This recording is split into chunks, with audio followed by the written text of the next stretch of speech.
तो hello friend, एक बार फिर स्वागत है आप सभी के अपने YouTube channel one plus study 52 में। आज की वीडियो में हम सीखेंगे कि त्रिभुज का क्षेत्रफल को कैसे ज्ञात करते हैं।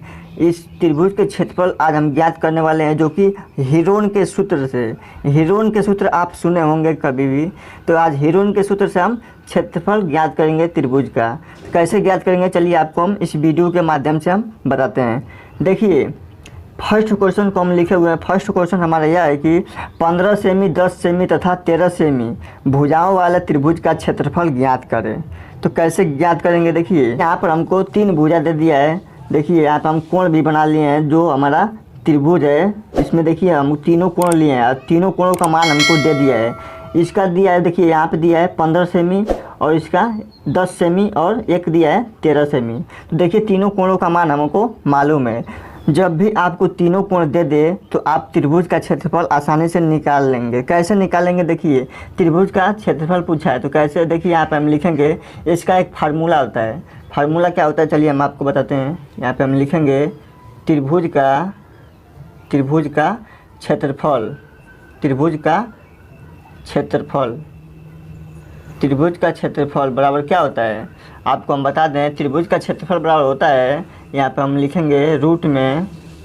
देखिए त्रिभुज का क्षेत्रफल हम निकाल रहे हैं। इसका जो फार्मूला आता है उसको हम पहले लिख लेते हैं। देखिए इसका फार्मूला होता है यस, फिर देखिए कोष्टक में होता है यस माइनस ए, फिर एक कोष्टक में होता है यस माइनस बी, फिर एक कोष्टक में होता है यस माइनस सी।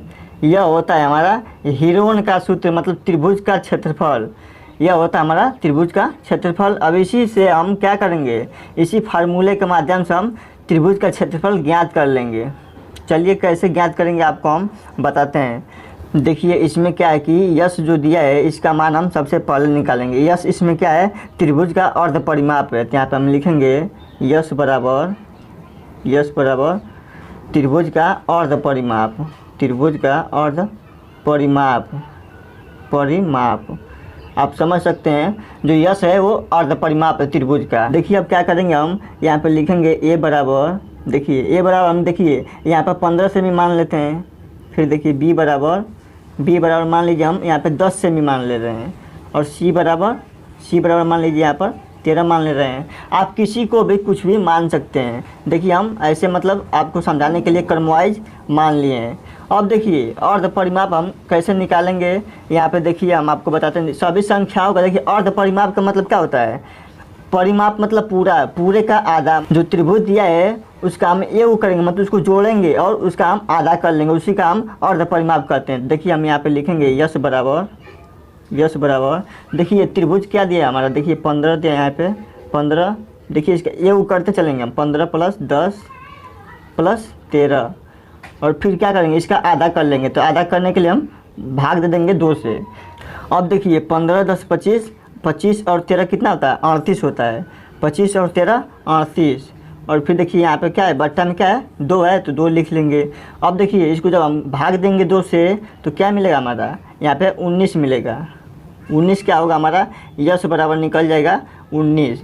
देखिए हम यस बराबर क्या निकाल लिए हैं 19, मतलब अर्ध परिमाप हमारा 19 निकल गया। अब देखिए जब हम इतना ज्ञात कर लेंगे उसके बाद से हम इस फार्मूले में हम क्या करेंगे, यस का मान रखेंगे और सवाल को सॉल्व कर लेंगे। चलिए हम यस का मान रखते हैं और सवाल को सॉल्व कर लेते हैं। देखिए इस फार्मूले के माध्यम से हम सवाल को सॉल्व कर रहे हैं। देखिए एक रूट बनाएंगे पूरे का, एक बड़ा सा रूट बनाएंगे और उसमें देखिए यस का मान रखेंगे। यस का मान देखिए यहाँ पे 19 है तो 19 रखेंगे। फिर देखिए कोष्टक लगाए यस माइनस ए, तो यस का मान फिर हम यहाँ पर 19 रखेंगे। और ए का मान देखिए, ए का मान हमारा यहाँ पे 15 निकला है तो -15 लिख लेंगे। फिर देखिए फिर एक कोष्टक बनाए और यस माइनस बी है तो यस का जगह पर फिर हम 19 रखेंगे और माइनस लिखेंगे। और बी की जगह पर क्या रखेंगे, बी की जगह पर हम यहाँ पर 10 रख लेंगे। फिर देखिए एक कोष्टक और बनाएंगे और यस का मान रखेंगे फिर 19 और फिर माइनस। और देखिए यहाँ पर सी रहेगा तो यहाँ पर देखिए सी का मान अब क्या रखेंगे, हम सी का मान रखेंगे हम 13।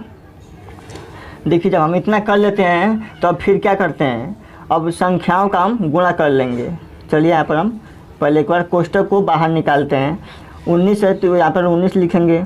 और फिर देखिए अब 19 में से 15 को जब निकालेंगे तो क्या मिलेगा हमको, यहाँ पर हमको 4 मिलेगा। फिर देखिए अब हम क्या करेंगे, 19 में से फिर 10 को निकालेंगे तो क्या मिलेगा हमको, यहाँ पर हमको 9 मिलेगा। तो 9 को हम यहाँ पर लिख लेते हैं। फिर देखिए यहाँ पर अगर 19 में से अगर हम 13 को निकालें तो हमको यहाँ पर 6 मिलेगा। तो देखिए जब हम इतना कर लेंगे तो हमारा जो संख्या होगा वो ऐसे बन जाएगा। इसको देखिए अब हम क्या करेंगे, जो कोष्टक है कोष्टक से हम इसको बाहर निकाल लेंगे। तो बाहर निकालने के लिए क्या करेंगे, देखिए इन सभी के बीच में क्या है, गुणांक का चिन्ह है। तो हम क्या करेंगे, यहाँ पे लिखेंगे 19 और गुणांक का चिन्ह लगा देंगे, क्योंकि देखिए जब भी हम कोष्टक को हटाते हैं तो उसके साथ साथ हम क्या करते हैं, गुणांक का चिन्ह लगा देते हैं। फिर यहाँ पे 4 लिख लेंगे और फिर यहाँ पे भी गुणांक का चिन्ह देंगे और 9 लिखेंगे और फिर गुणांक का चिन्ह देंगे और 6 लिख लेंगे। देखिए जब इतना कर लेंगे तो इसके बाद से हम क्या करते हैं, इतना तो सभी लोग कर लेते हैं लगभग में, उसके बाद से लोग फंस जाते हैं। तो इसके बाद से हम क्या करेंगे, वर्गमूल अगर निकालना अगर नहीं आप जानते हैं तो अभाज्य गुणनखंड कर लेंगे सभी संख्याओं का बारी बारी से। देखिए अगर 19 का अभाज्य गुणनखंड किया जाए तो हमको बस 19 ही प्राप्त होगा। अगर हम 4 का अभाज्य गुणनखंड करते हैं तो कितना मिलेगा हमको, चलिए आपको हम बताते हैं। जिसको हम लसा कहते हैं, 2 एकम 2 और 2 दूनी 4, फिर इसको काटेंगे 2 एकम 2। देखिए इसको हम काट लिए हैं। जब हम काटे हैं तो क्या मिला हमको, 4 की जगह पर हम 2 गुणे 2 लिख सकते हैं। तो यहाँ पर हम लिखेंगे 2 और गुणांक में फिर हम 2 यहाँ पर लिख सकते हैं। फिर देखिए अब इसके पहले देखिए 19 है तो 19 को भी हम यहाँ पर गुणांक में लिख लेंगे, क्योंकि देखिए 19 का अगर हम अभाज्य गुणनखंड निकालें तो बस हमको क्या होगा, 19 प्राप्त होगा। तो इसको भी हम ऐसे रूट में लिखते चल रहे हैं। फिर देखिए गुणांक का चिन्ह है तो गुणांक का चिन्ह देंगे।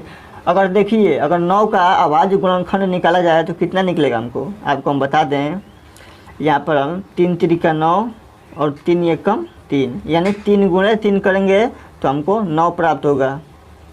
फिर देखिए अगर 6 का अभाज्य गुणनखंड निकाला जाए तो क्या मिलेगा हमको, अगर यहाँ पर हम 6 का अभाज्य गुणनखंड निकाल दें, 2 तिहाई 6 और 3 एकम 3, 2 गुणे 3 मिलेगा हमको। 6 की जगह पर हम लिख लेंगे 2 गुणे 3। देखिए जब हम इतना कर लेते हैं तो उसके बाद से क्या करते हैं, जो भी संख्या रूट में डबल दिखाई दे, जो भी संख्या रूट में डबल दिखाई दे उसको हम क्या करते हैं, उनमें से हम एक संख्या को बाहर निकाल लेते हैं। देखिए यहाँ पे एक 2 है और यहाँ पर एक 2 है, तो यहाँ पर हम एक 2 को बाहर निकाल लेंगे। फिर देखिए यहाँ पर 2 3 है, मतलब यहाँ पर एक 3 है और यहाँ पर एक 3 है, तो इनमें से हम एक 3 को बाहर निकाल लेंगे। फिर देखिए अब देखिए यहाँ पर 2 बचा है और यहाँ पर 3 बचा है, तो यहाँ पे डबल अब कोई नहीं है, तो क्या करेंगे हम इसको रूट में ही रहने देंगे। यहाँ पर 19 भी बचा है तो रूट में फिर लिखेंगे हम 19 और गुणांक में 2 गुणे 3, 2 गुणे 3।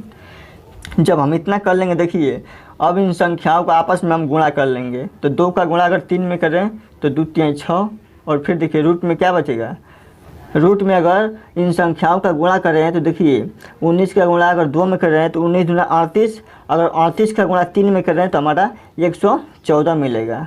तो देखिए क्या मिला हमको, 6 और रूट में क्या मिला हमको, 114 मिला है। तो क्या होगा, यहाँ पर हम लिखेंगे 6 और रूट में 114।